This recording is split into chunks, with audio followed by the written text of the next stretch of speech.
Hello listener, if you're hearing this, it means you're alive. If you're new here, consider subscribing and tell me in the comments where you're listening from. Let's begin the story. My name is Thomas Wright. Before everything fell apart, I was a maintenance technician in the industrial district. People never noticed what I did. I repaired electrical panels in old factories, giant smokestack systems, and massive machines nobody cared about. Most days were ordinary. I'd drive my white van from site to site, check off work orders on my tablet, and carry my heavy tool bags up endless flights of stairs. My district was the city's old industrial stretch. Most steel mills had shut down, concrete mixing plants were silent, but the giant structures still stood. Smokestack towers, cooling towers, water tanks, all of them challenging the sky. Those structures were my world. I knew every bolt, every ladder, every emergency exit. The coal plant smokestack was the most impressive. 200 feet tall, smooth concrete, spiral stairs inside. You could see it from anywhere in the city. It hadn't been operational since before I was born, but its maintenance was still my responsibility. Twice a year, I'd climb it, inspect structural cracks, test safety lights, log everything, and come down. To me, that smokestack was just another work order, until it became the only safe place left. The disease reports started on TV, but nobody changed anything. Just a bad flu. Hospitals were crowded, but that happened every winter. Wash your hands, stay calm, everything will pass. The first week felt normal. Work orders kept coming. I was still climbing poles, sweating on icy ladders. Linda was still at home working on architectural plans. Winter made the city feel small and compressed. Snow narrowed every street. People ran from their cars to their doors with heads down. Every cough in the supermarket was blamed on the season. It was easy to believe the news was happening somewhere else. I at first felt real concern, not when I heard a hospital was quarantined, but when the nature of my work orders changed. No more broken street lamp, instead hazardous behavior reported nearby. At first I thought someone misentered a code. Then I went to the side street with the overturned truck. The police officer there told me to fix it quickly if I could, but his eyes never left the space over my shoulder. While I inspected the pole, I heard shouting from a distance. A woman's voice, sharp, panicked, a man slow and fractured, like he was choking. The officer's radio crackled. The dispatcher said, "Units avoid close contact. Repeat, if there's a bite, do not attempt physical restraint." The word bite hit harder than the others. Not cuts from bottles, not injuries from slipping on ice. Bites. That night, Linda and I ate standing over the kitchen counter, too tired to sit. She repeated one word. They were calling them bite cases now, she said. People acting violently, and claiming they remembered nothing after the first strike, and some were getting back up when they shouldn't. I asked where she read that. She named a local channel and 2 big news stations that usually talked about storms and elections. It no longer felt like rumor. The city started using phrases like civil unrest. Public transit was reduced. The elementary school closed as a precaution and never reopened. At the maintenance depot, guys shared stories between shifts. One had a cousin in the hospital who said the security team began locking interior doors from the inside. Another said two officers on the north side fired inside an apartment building, but even after the shooting stopped, they still called for backup. My first undeniable sign wasn't dramatic. It was an illogical work order. Repeated power failures on the block where the old coal plant was. I knew that line. Old, but not faulty, and the weak snow wasn't heavy enough to bring anything down. Still, I went. Half the houses were dark, but not from a grid failure. Curtains pulled tight, cars resting heavily in driveways, no tire tracks cutting into the fresh snow. The corner shop had a handwritten sign that read, "No cash, no change, no bathroom, no entry after dark." The door was locked despite the posted hours. Someone had screwed plywood across the side window from the inside. When I turned off the van, the silence outside felt wrong. Not winter silence. A heavy, dead silence. Linda called and asked where I was. I told her I was at the old coal plant and that many houses looked shut in. She exhaled shakily and said the news was telling people to stay home if they could. Not just sick people, everyone. I looked at the smokestack rising sharply into the gray sky. I told her some of us still had keys to places that mattered. Then I promised I'd finish my list and head straight home. I didn't know it then, but that was the last normal workday I ever had, and the last time that street was empty instead of full of the dead. 2 days after that quiet shift, the city stopped pretending it was in control. Alerts on my phone changed from icy roads and late buses to emergency messages telling people to stay inside, avoid crowds, and wait for instructions. Sirens shifted from rare irritations to a constant backdrop. Linda sat at the counter with her laptop, a cup of coffee gone cold beside her. News clips showed fights in grocery aisles, ambulances lined 3 deep outside hospitals. A doctor on screen talked in a flat voice about patients who kept moving. He didn't use the word dead, but we heard it anyway. He's talking about people whose hearts have stopped. Linda said. The city sent a new alert saying emergency shelters were opening in high schools and hockey arenas. They wanted people to leave their small apartments and crowd into large rooms, stand in lines, and get checked for fever, bites, and bandages. On paper, it seemed safe enough. On screen, it looked like too many warm bodies in tight spaces, relying on a handful of exhausted staff to not miss a single infection. Our lights flickered, came back, then went out again, and stayed out too long. I checked the buildings across the street. Some glowed with emergency power.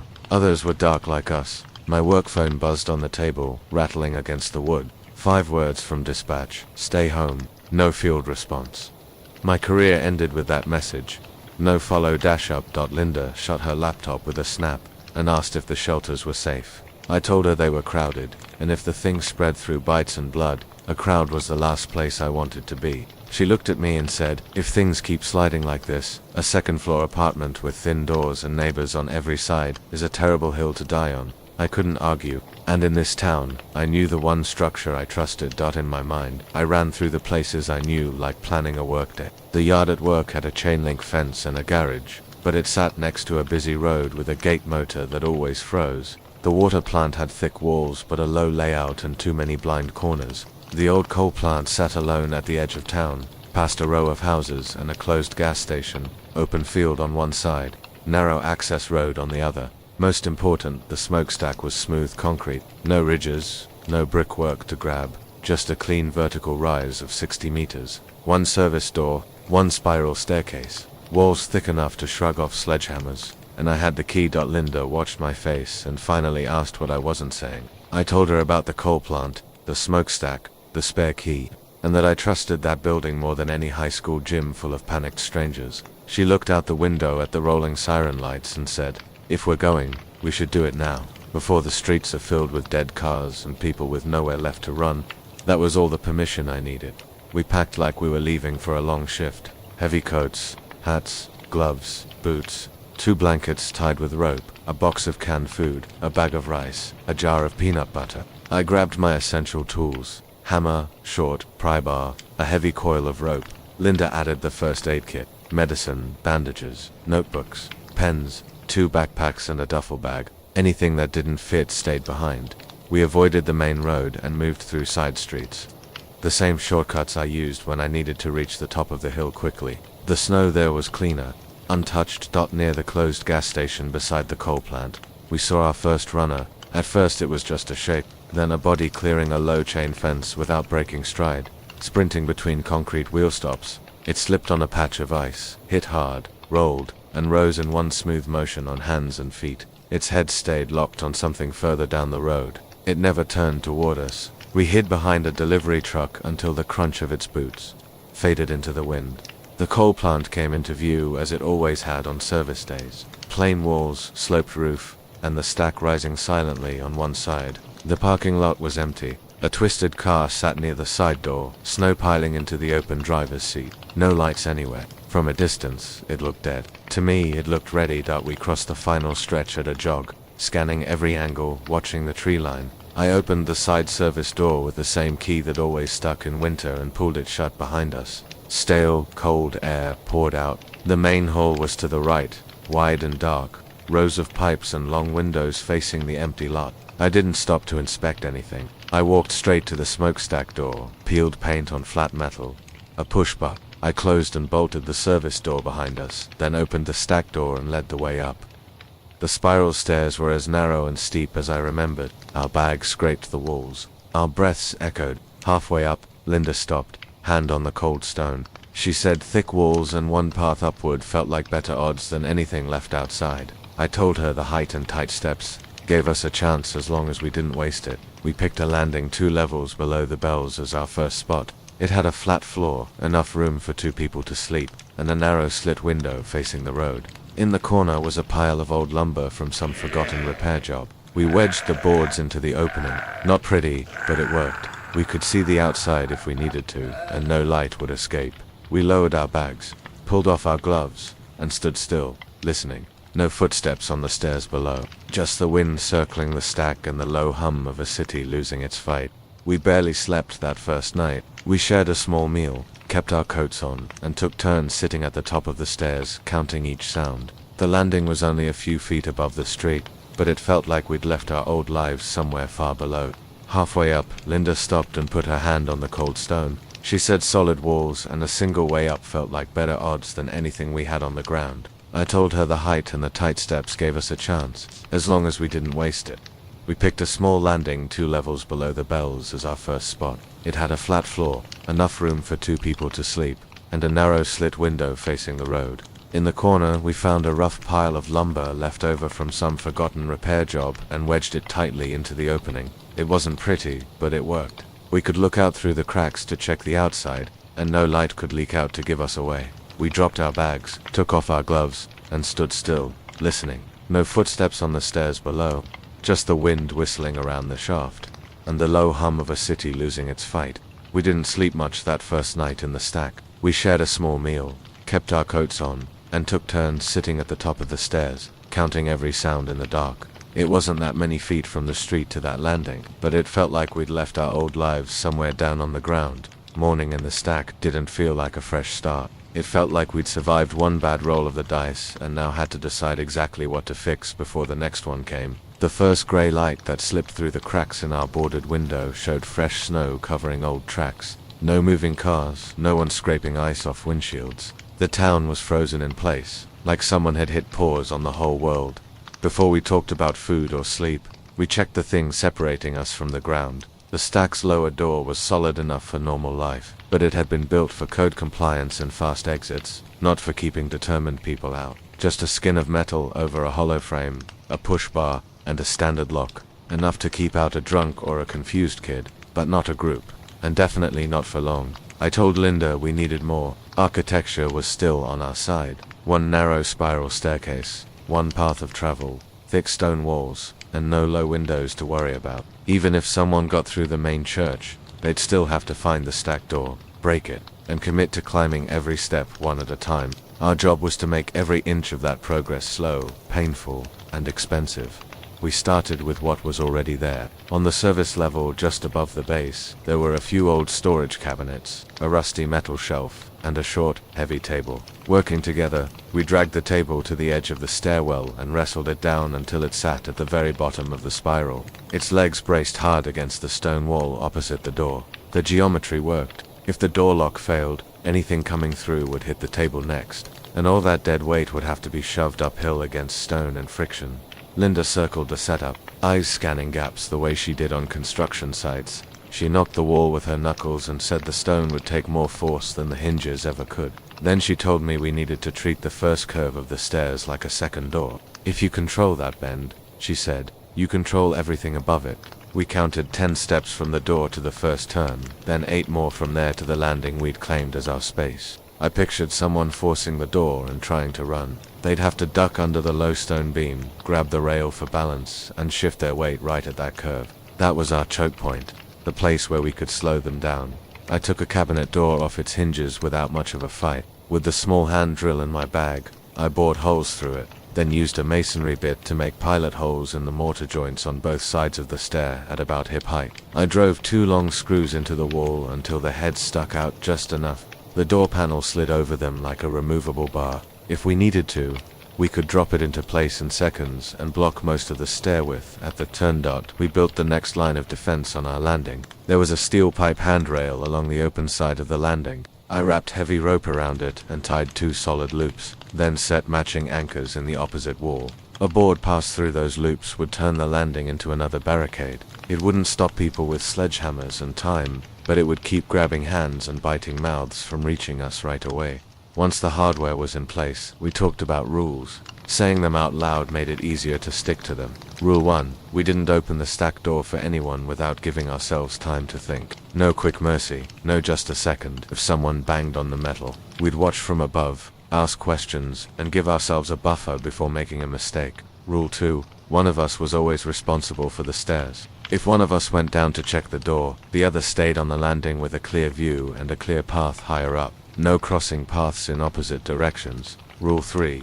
Absolute noise, discipline. The bells hung in their frames above us, huge and silent. If a storm kicked up or the stack swayed, those clappers could swing and ring, alerting the entire neighborhood. We weren't trusting luck. With a handful of rags and some rope, I climbed up into the frame. I wrapped the heavy iron clappers in cloth and tied them tight against the sides of the bells so metal couldn't touch metal. Now even if the wind howled, the stack would stay quiet. No accidents, no tests. We wrote the rules in one of Linda's notebooks and taped the page to the wall beside our landing. It felt a little formal, maybe even silly, when it was just the two of us. But it also turned the staircase into our space, instead of just another part of an abandoned building. If we took in more people later, they'd see the list before they saw us.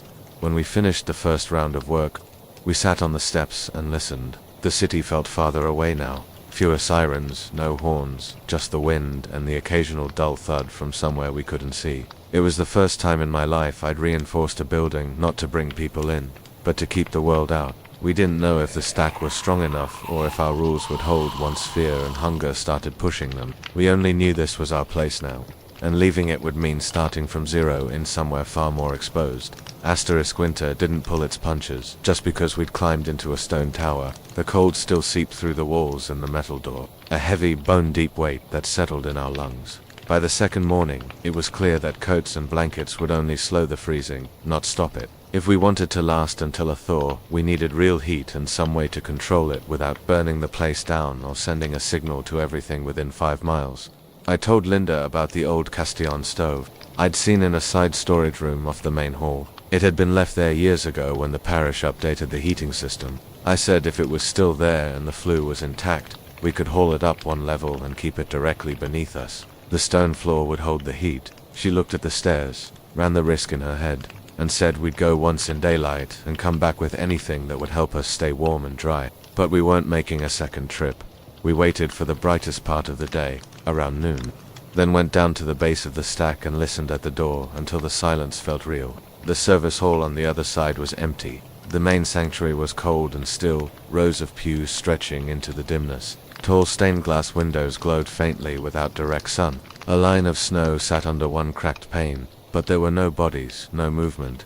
In the side room. The stove was exactly where I remembered, buried under extra chairs and folding tables. Heavy, ugly, but solid, with a short section of stovepipe still bolted to the brick chimney. Linda ran her hand along the mortar joints, checking for cracks, and said for now it looked like it would vent cleanly. And that was all the inspection we were going to get. Wrestling that iron beast into the stack was the worst part of the week. The stairs were narrow and steep, and the stove was nothing but dead weight with nowhere good to grab. We cleared a path, laid a thick wool blanket under it to protect the stone, and dragged it to the base of the stairs. From there, we moved it one step at a time. I pulled from above with a rope tied around it. Linda pushed from below. We stopped every few steps to breathe and adjust our grip. By the time we got it to the service level just beneath our sleeping landing, our arms were shaking and our backs were screaming. But the stove was where we needed it.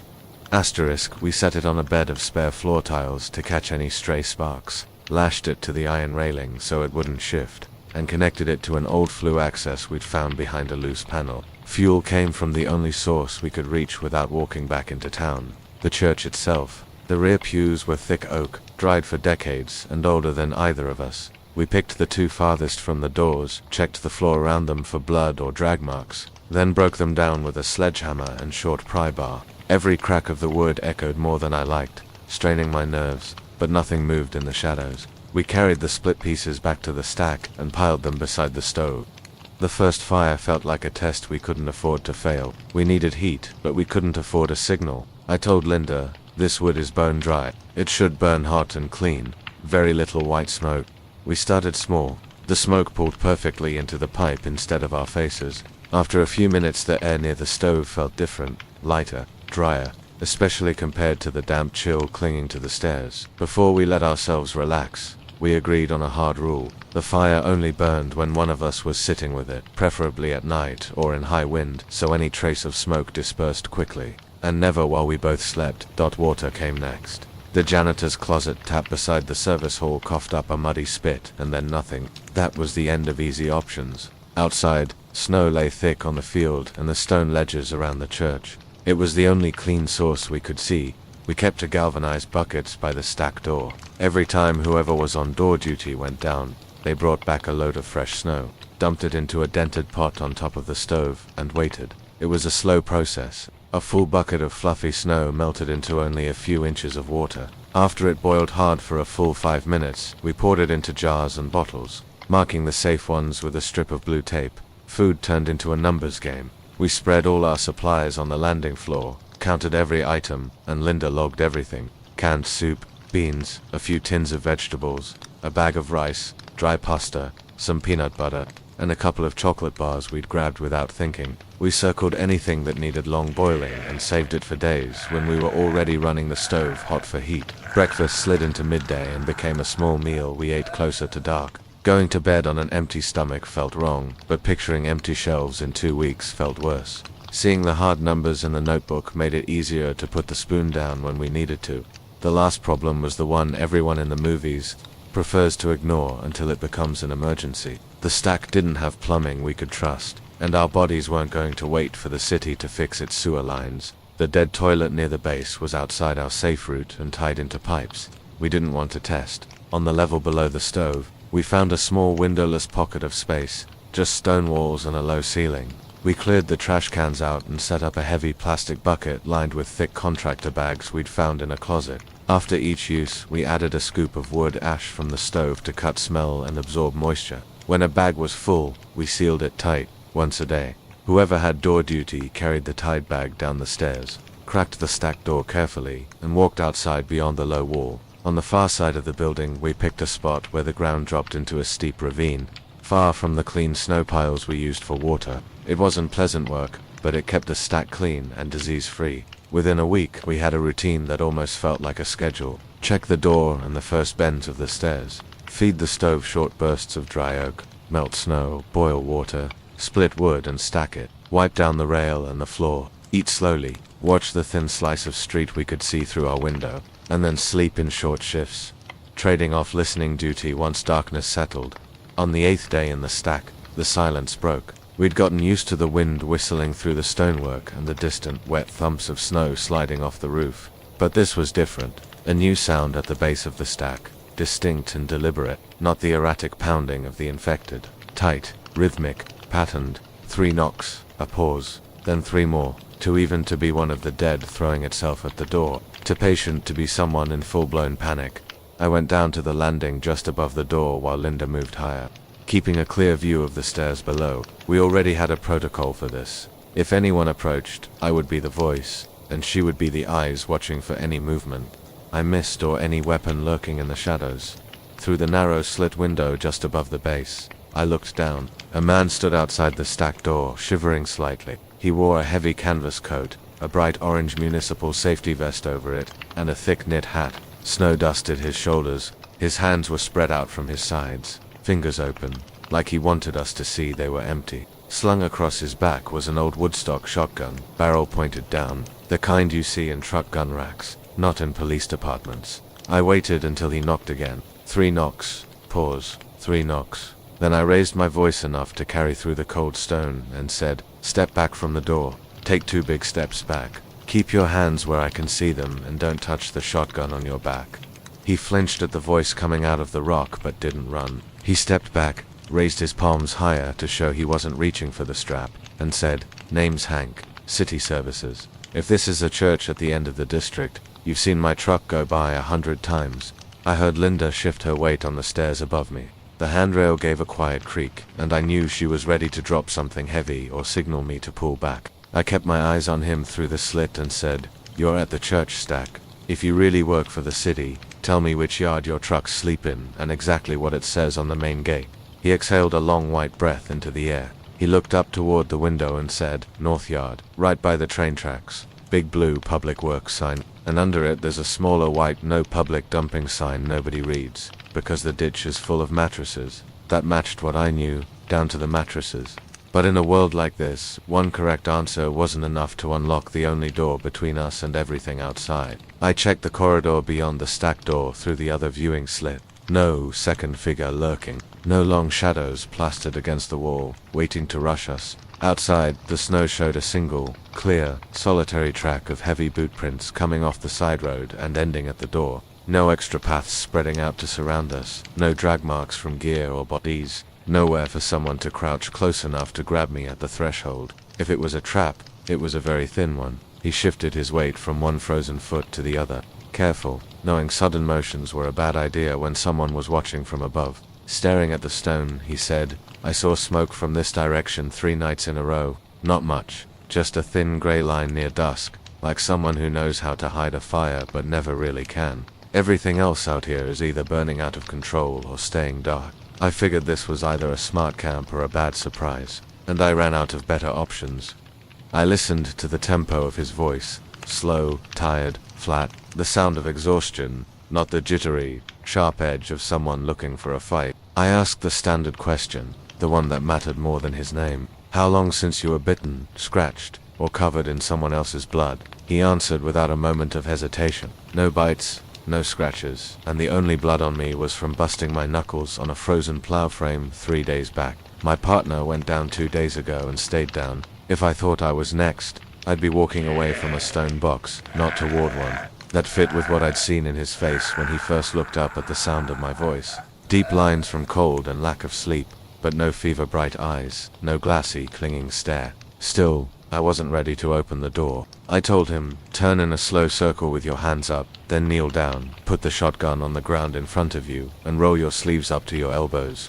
He followed every step without arguing. He eased the shotgun off, set it in the snow, and rolled his coat sleeves back. The skin on his forearms was pale and raw from the biting wind, but clean. No bandages, no fresh cuts, no blackened veins. When he stood and faced the stack again, he said, "You're right to check. I'm doing the same thing. But listen, if you plan on riding this winter out, I know where the city keeps the stuff you're going to want. Sand, salt, lumber, pipe, fuel, all piled in maintenance yards without locked sheds." That got Linda's attention. I heard her lean in closer behind me, her breathing change. The stairwell suddenly felt tighter. Supplies meant survival. I asked which way he'd come in. He said he'd stayed off the main road entirely, cutting through the back lanes they used on early morning plow. Runs and hugging the low side of the hill where the houses thin out. He described the last corner before the church, the dip in the sidewalk where the storm drain always iced over, and the oak tree over the intersection the city crew had to cut back every fall. Every detail matched my own memory of that route perfectly. Asterisk, I told Linda I was going down and that if anything felt wrong for even a moment, she was to drop the landing bar into place and move higher up. Then I went to the base. First, I slid the spare cabinet panel into the inside curve of the stairwell, so if he did slam his way in, there would still be something solid between us and the door. Only then did I pull the heavy bar from the stack door. I left the safety chain hooked and opened it just enough, maybe 3 inches, to see straight out without giving him a gap to push through. Up close, he looked just like he had through the window, just more worn, a little older than me, deep crow's feet at the eyes, a beard that had gone uneven and grey a few days past the razor. I kept one hand tight on the chain, braced my boot against the door, and said, "This is your last chance to be honest with me. Once this chain drops, there's no going back." Hank stood just inside the stack door, knocking the snow off his boots, his bag on the floor and his hands held open at chest height. I pressed my shoulder into the stone wall and said, "Last chance. If there's anything you didn't say outside, you say it now before I lock this again." He met my eyes and answered, "No bites, nobody hiding outside waiting for a signal, and no plan to take this place from you. I'm cold, I'm out of options, and I know where the city keeps the sand, lumber, and hardware you'll need to stay alive." That's the whole pitch. It was as clean an offer as you get from a stranger in a dead city. I slid the chain out of its slot, dropped the heavy bar back into place with a solid clang, and said, "All right, grab your bag, leave the shotgun slung until I say otherwise, and walk up slow. Keep your hands where we can see them." On the landing, Linda had the stove running low, the heavy iron poker within easy reach. She watched Hank climb into view, her eyes tracking every motion, and said, "Stop right there, away from our bags." He stopped instantly. I came up behind him and said, "This is Hank. He worked for city services before the collapse. Hank set his pack down, opened it with stiff fingers, and pulled out 3 cans of beef stew and a folded laminated map. He held the map up, spread it against the stone wall, and said, "Red circles are maintenance yards with sand and lumber. Blue crosses are places I've already seen go bad. Hospitals, precincts, the mall." It was more tactical detail than most people volunteered up front, and it matched what I knew about how the city staged its emergency supplies. Linda kept the stove between them, not ready to relax yet, and asked, "What does go bad mean now? Are we talking sick people or people with guns?" Hank warmed his frozen fingers over the cast iron and said, "Both. Main roads are locked tight with abandoned cars and corpses. Side streets stay quiet until a noise rolls through, then the slow ones slide in like a tide. But the climbers are worse. I watched one run along a row of garage roofs and clear a 6-foot fence without breaking stride. They moved like they'd been practicing for it. I didn't need any more mental pictures. The stack suddenly felt less like a strange choice and more like our only good one. We went over the rules immediately. I pointed at the page taped to the wall and said, "If you stay, this applies to you. Same food ration, same work shifts, same watch schedule. Nobody opens the door or goes down the stairs without saying it out loud first." Hank read all the way to the bottom, squinting in the dim light, then tapped a blank corner of the page and said, "Add one more. Nobody goes out alone unless all of us agree the risk is worth it. I've locked too many doors behind guys who went on a quick run and never came back." Linda took the pen, wrote it down, tore a strip of tape to fix the corner, and said, "Good. If it goes wrong, you get the same share of blame as the rest of us." Once his hands stopped shaking from the warmth, Hank gave the stone of the stairwell and the narrow window under our landing a critical look. He shook his head and said, "You two have been hauling firewood and supplies up these spiral steps like pack mules. Spiral stairs are for people, not dead weight. Keep it up and your backs will give out before the door does." I folded my arms and said, "We took what we could reach without walking deep into town. Being close beat having nothing." He nodded but pointed at the window and said, "Close isn't smart. If you break your leg doing this, you rig a steel bracket over that window, run a rope and pulley through it, and lift boards and heavy bags straight up from outside to your floor. Less time near the doors, fewer chances for something in the dark to catch you." Linda pressed her palm to the wall, listening to the tone of the stone, and said, "He's right. If we spread the load right, this section can take it." We went down to the storage level and dug through shelves I'd barely looked at back when the stack was just another building. Behind a dusty tent top, we found a heavy steel wall bracket and a box of long masonry anchors. Leftover stock from some facade upgrade that never happened. Linda marked 3 points. Hank cranked the small hand drill until his shoulders shook, and I drove the anchors in with a set driver until they bit deep into the stone. When I clipped our best climbing rope through the bracket and leaned my full weight into it to test, nothing moved except my boots slipping in the dust.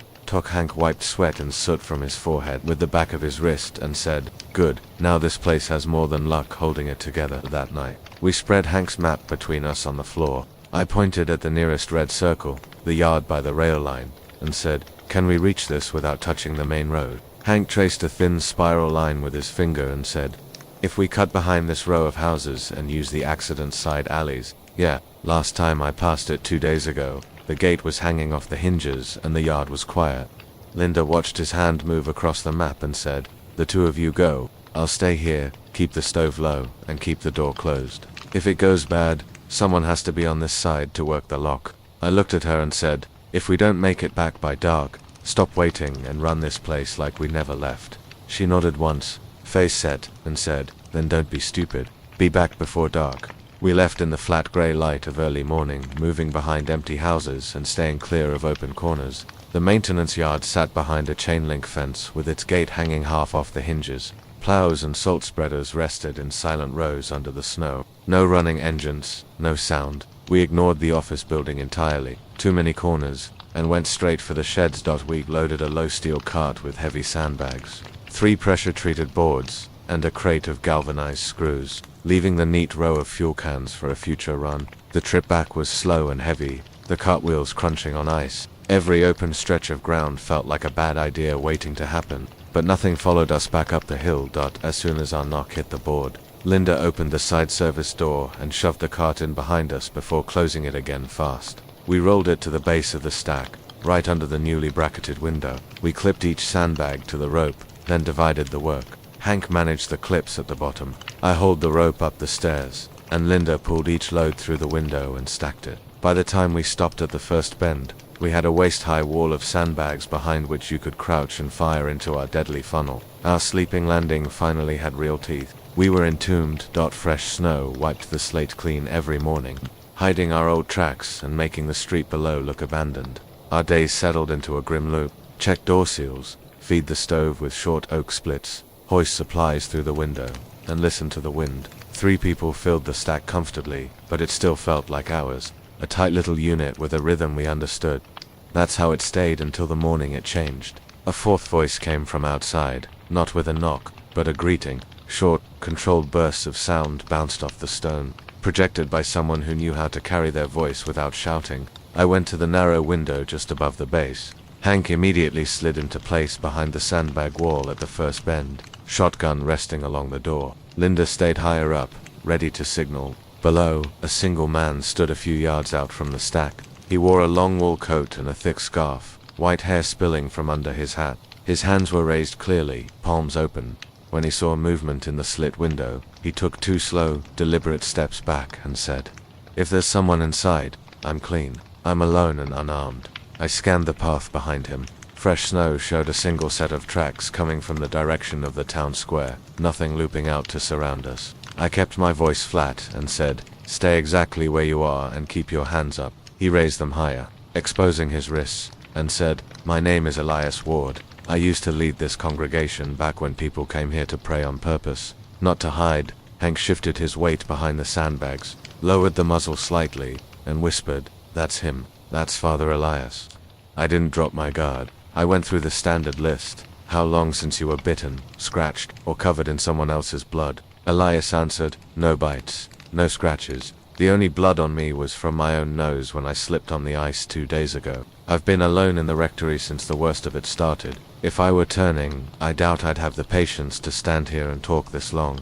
I told him to turn in a full, slow circle with his hands still up, then roll back his coat sleeves and show his forearms. He moved stiffly from the cold, not from fever. His skin looked paper-thin but clean. No black veins, no bandages. When he faced the stack again, he looked toward the slit and said, "I know every room, closet, and crawl space in this church. I didn't expect anyone smart enough to take the stack, but if that's you, we can stop shouting through 3 feet of stone." Up above, Linda leaned into the rail, her voice low. "If we brought him in, we stopped being a pair with a friend and started being a committee." Taking Hank had been a calculated risk that paid off. Taking an old man felt like charity, but Hank met my eyes from the stairs and gave a short nod. I watched Elias a little longer and said, "If you come inside, you follow the rules on that wall and you do your share of the work. No guests, no freeloaders." He inclined his head slightly and said, "That's fair. I'm asking for a corner, not a crown." At the base, I slid our spare cabinet panel into the inside curve of the stairs, our secondary breach shield, and kept one hand close to the safety chain while I lifted the bar. Up close, he looked even older than he had from above, deep lines carved into his face, but his eyes were clear and sharp. I said, "If you feel even a little sick, you tell us first. If you hide it, we'll put you back outside and lock this door behind you." Elias held my gaze and answered, "If I feel anything like what you're afraid of, I'll ask to leave myself. I have no desire to harm the last living people I can see." We brought him up to the landing. The stack felt smaller immediately, the air thicker with one more breathing body in it. Linda pointed at the rules taped to the wall and said, "Read that before you sit down." Elias read each line, nodding slowly, and said, "You're showing more sense than the poor souls they tried to pack into the high school gym." I watched that from the window. It ended quickly and badly. When we asked where he'd been, he said he stayed in the rectory with a few families until the visits from the police stopped. Then he locked the doors and watched the road go quiet. "After that, I saw your smoke 3 mornings in a row," he said, warming his hands around the cup of hot water Linda handed him. Thin and straight, barely visible against the gray sky. But I saw it. That hit me hard. We'd thought we were invisible. Linda looked at me, then at the stove.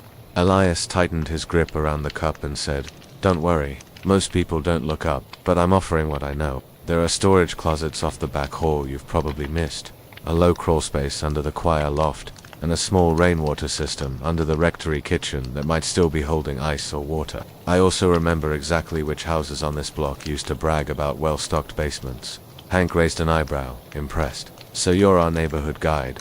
Elias nodded and said, I'm just someone who listened for 30 years while people talked about their lives. If that knowledge helps you hold this stack, I'm happy to trade it for a warm corner. We cleared a spot for him on the level below us, gave him a mat and a blanket. After he settled in, I took the pen and added one more line to the rule sheet. Food, fuel, new people, and any trip outside required at least 2 of us to agree. When I taped the page back up, Linda read it and said, we're a group now, whether we like the word or not. Hank nodded, checking the swing of his shotgun. Elias looked at the stone walls and said, for people on one narrow path, if we stay honest with each other, this stack might carry us through the winter. Elias was the first to spot them coming. Early morning, just as the sun was scratching the horizon, he pressed his ear to the cold stone near the narrow window. He listened for a long time, eyes closed, and said, voices on the lower access road. At least for loud, they're arguing and making no effort to hide. I joined him at the wall, straining to hear through the wind. Faint, but there, metal hitting metal, rough laughter, and a man shouting something about clearing the next block before noon. Linda traced a line with her fingernail across the map and said, if they stay on that street, they'll hit the church service road in 5 minutes. Hank looked out over the snow-covered empty field and said, then we decide right now whether this stack is something we defend or something we abandon the second someone points a finger at it. Running wasn't on the table. We had the only defensible staircase in town, a working heat source, and a water setup. Meeting them outside would throw all that away and drop us into a fair fight, which was the last thing we wanted. We set a hard rule for the encounter. I'd speak once. After that, if they pushed, we'd treat it like anything else, pounding on the door, a threat to be neutralized. Hank laid spare shells along the sandbags at the first bend and checked the action on his shotgun. Linda took the hall window to watch our flanks. Elias stayed on the stairs with one hand on the rail, our relay. They arrived in the afternoon, 4 figures in mismatched heavy coats, walking down the middle of the road like they owned the pavement. One carried a pump shotgun, another had a short carbine. The other 2 held baseball bats and wore heavy backpacks. The tall man in front stopped at the base of the main steps, looked up, and shouted, we saw the smoke trail and the boarded glass. We know someone's nested up there. I called down through the stack slit, keeping my head well back from the opening, and said, we're full. We don't have anything for you. Keep moving. He turned his head toward the sound of my voice, eyes squinting against the glare, and said, we cleared 3 houses and a grocery to get this far. We're not walking past a stone box because a ghost in a window said no. He laughed once, a sharp, ugly sound in the cold air, and said, here's how it works. You open up, hand over your guns, and let us search the place. You cooperate, we keep the stack, and if you behave, you can stay in the church underneath us. You don't, we drag you out.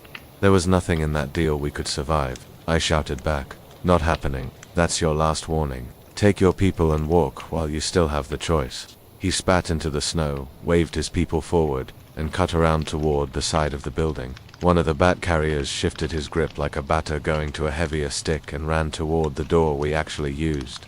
The service entrance. Inside the stack, the air got heavier. Hank lay prone behind the sandbag wall at the first bend, cheek pressed to the wooden stock of his shotgun. Say the word, he murmured. We listened for the secret knock, but it never came. Something kicked the stack door. The metal skin rang like a gong. Then again, harder. I said, if they hit it a 3rd time, we answer. The next impact was a full body slam against the push bar trying to break the locking mechanism. Hank didn't hesitate. He fired a single round into the stone lintel just above the doorframe. Inside the closed stone tube, the shot was deafening, turning the stairwell into a drum that shook in our chests. Outside boots scrambled on the concrete landing and someone swore loudly in panic. They fired back almost immediately. One round hit the stack door, tearing the outer metal skin but burying itself in the wood core. Another went wide, whipped past the slit window, and smacked into the inner curve. From the upper hall window, Linda called that one of them had taken cover behind the front steps and another was heading for the big main doors. They were treating the church like an empty shell, a place to loot at their leisure, not a fortress with people inside. The gunfire did exactly what we were afraid it would. It rang the dinner bell. Through the slit, I watched slow gray shapes turning onto the lower road and shuffling toward the church. The tall leader waved them off like they were stray dogs. They kept coming. One man approached the stairs. He put his hand on the rail, looked up, then turned back to his friends and said something. That was when I made my choice. Hank was ice calm behind the sandbags at the bend. If they breach the door and come in, fire high on the stairs. Aim for legs. The stone will eat what it throws back at them, but ricochets will kill us if we're careless. None of us had ever fired on living people before. When a head and shoulders crossed a narrow slice of side yard view, Hank tracked the movement. He didn't aim to kill. He aimed for the meat of the thigh and squeezed the trigger.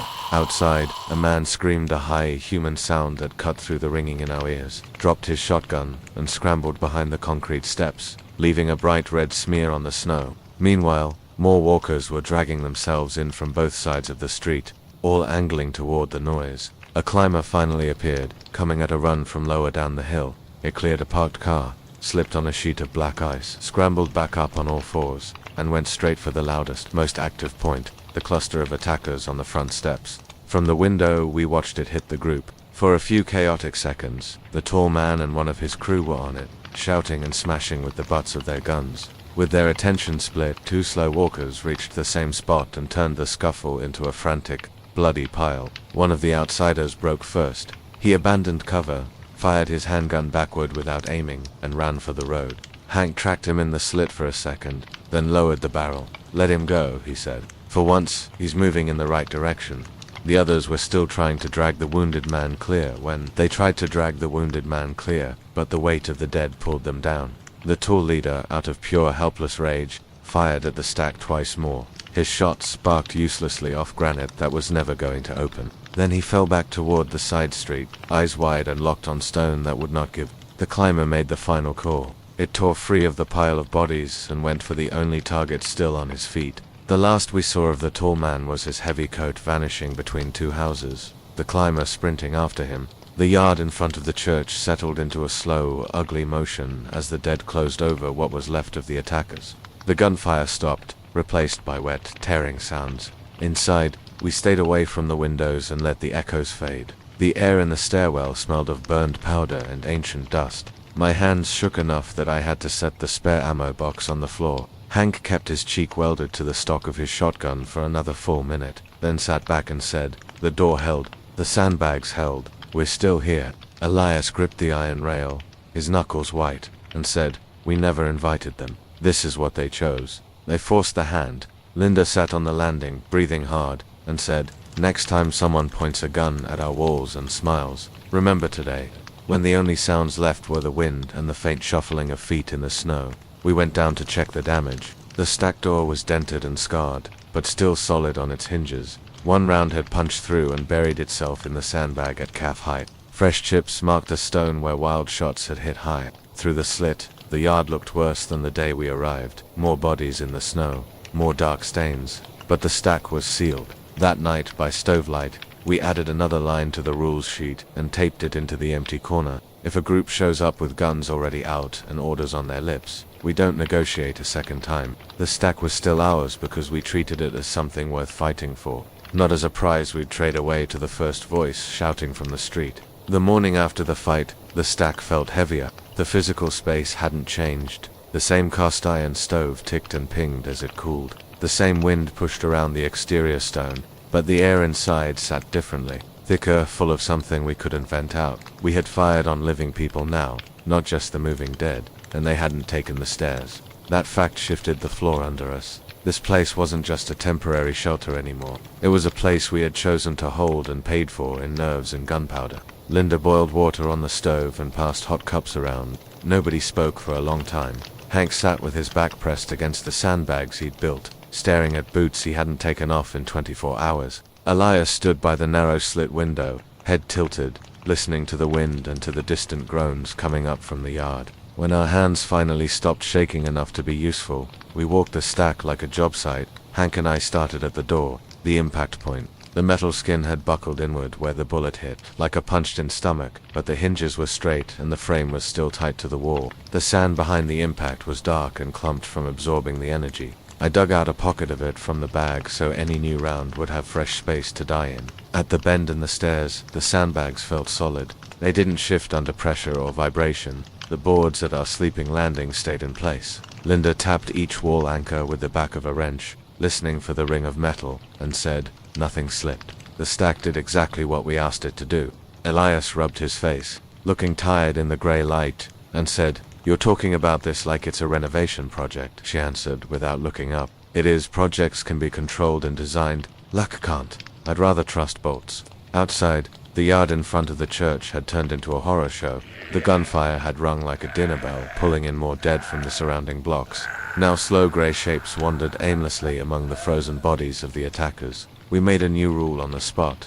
Only short looks. You checked the perimeter for threats, but you didn't stare. If they were moving away from the doors, that was enough. Looking too long at the mess chewed through your morale. Inside, the tension never fully bled off. Hank kept staring at the same slice of wall, replaying the shot. When Linda tried to mark the food log for the morning ration, the pen shook in her hand. We didn't pretend we were fine. That afternoon, we sat on the landing with the stove running just low enough to save fuel. I broke the silence and said, they had more people, heavy coats, guns. We had one narrow stair, a wall of sandbags, and a plan.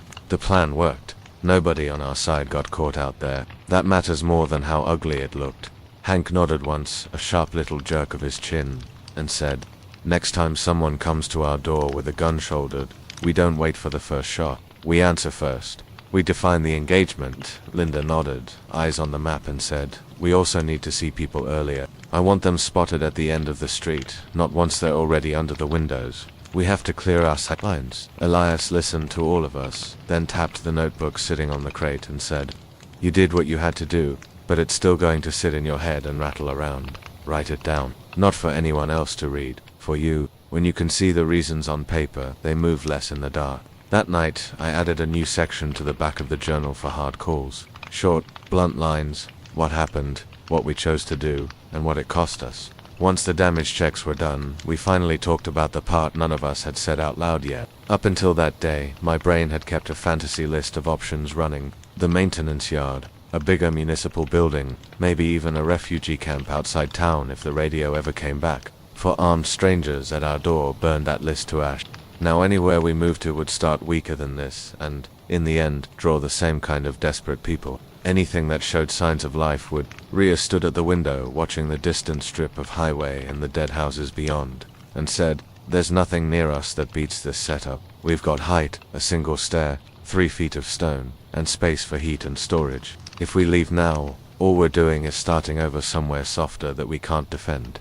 Hank set his shotgun down beside him, leaned back, and said, then this isn't a hideout anymore, or a home base. Everything else is just a supply run. We went over what that shift meant for us. It meant we'd use the Ropan bracket hoist all the time to save energy, not just when we were desperate. We'd pick a handful of nearby houses and strip them slowly and methodically for tools, blankets, cans. We'd add more sheet metal around the stove so one bad coal couldn't turn the stack into a chimney fire. We'd move some of the bulk storage up a level so we weren't sleeping on top of everything we owned. It also meant deciding what we'd do the next time someone came without their gun already raised. Elias looked at us and said, if you shut this stack tight in the name of keeping it good, if you really seal it, you're choosing who you let die on the stairs later. That choice sits on your chest like any bullet. Hank answered, but if we open to anyone who can still walk and talk, this stairwell turns into a funnel. We get overcrowded, hygiene fails, tempers blow, one mistake,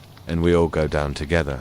Linda looked over the space and said, then we set a number, a hard cap on what this place can hold, and we don't move it just because it hurts. We treated the stack's capacity like any other maintenance job and measured it with our eyes. The level above the stove could take 2 more sleeping pads if we stacked crates against the wall. The level below could hold an extra bed in the corner if we moved the water storage. Any more than that, and every step would mean climbing over someone. 8 was the right number. Room for 4 more on top of the 4 of us. I wrote it into the rules and into the journal in heavy ink. Capacity, 8. If we hit 8, anyone else who came got water, and some food passed through the door if we had it, but no bed in the stairwell. That night, I marked the day in the journal as the point when we stopped thinking in terms of until rescue comes, and started thinking in terms of for as long as we're here. At the bottom of the page, I wrote one line, if we leave now, we're weaker everywhere else. The days that followed were quiet, sharp-edged, and over-focused. We patched the inside of the door with a scrap steel plate we'd found. Hank added a second rope along the pulley bracket so we could haul 2 light loads instead of 1 heavy one. Rhea rechecked every knot and anchor point daily. Elias spent his time walking the window heights with binoculars, marking the houses where curtains were still drawn, windows weren't broken, and no tracks led to the doors. Places that might be worth the risk. Through all of it, the idea that this was the only safe place in town stopped being a comforting line and turned into a work order. It was safe because it had stone and height, sure, but also because 4 people kept checking the bolts, sharing rations, watching each other for cracks in the armor, and writing the hard choices down instead of burying them. It would only stay safe as long as we kept doing those things. There was no end date on that job, just another morning in the same stairwell and the decision to hold it one more day.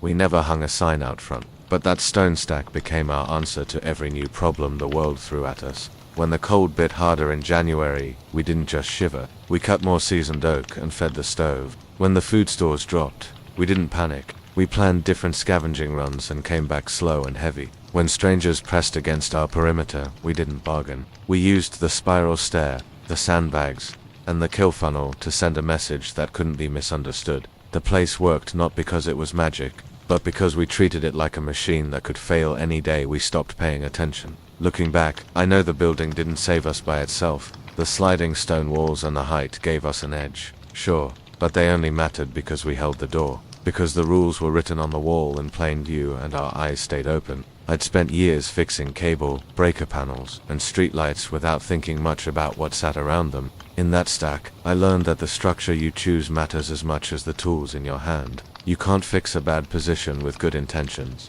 You may never see a stack like ours. You might be listening to this in a suburban house, a second-floor apartment, a single-wide trailer, or a room above a corner store. The shape of the shelter changes, but the job stays exactly the same. Pick a place you can actually hold. Find somewhere with 1 or 2 doors you can watch all the time, not 10 exits you just hope stay shut. Find walls that stop more than wind. Find a way to manage your heat, water, and waste before they turn on you. Once you pick it, learn it cold. Walk every corner of the perimeter while you still can. Count the steps in the dark. Test the locks. Learn which floorboards creak when someone moves. Fix what you can reach with a hammer and nails. Only block the blind spots that cause trouble. Write your rules down and put them somewhere you have to look every morning. And don't try to be the lone wolf. That guy burns out fast and makes bad calls when fatigue sets in. A small handful of people with clearly defined jobs can hold a place up when everything else falls apart. In our stack, I watched the cables and the door. Linda watched the structural integrity. Hank watched the roads and Elias watched the people inside for cracks. The dead are one kind of threat, and eventually they fade into background noise. The real killers are cold, hunger, and panic. We survived the first 2 waves of each because we treated every day like a test we were afraid to fail. We checked each other for bites, of course, but we also checked each other for bad judgment. We told the truth when we were scared or tired instead of pretending we were fine. If you're listening to this with a roof over your head and a door you can lock, you're already ahead. Look at the place you're in right now. Ask yourself what breaks first if tomorrow gets worse. Ask yourself what you can change now while things are still normal. You don't need a church stack. You just need a place you understand better than anything outside it. If this story helped you think about your own stack, hit the like button, subscribe to the channel, and share it with someone who checks the exits every time they walk into a room. Drop a comment below. Tell me where you're listening from and what spot you'd turn into your safe point in a zombie outbreak. Stay warm, stay sharp, and don't wait for someone else to make the hard call.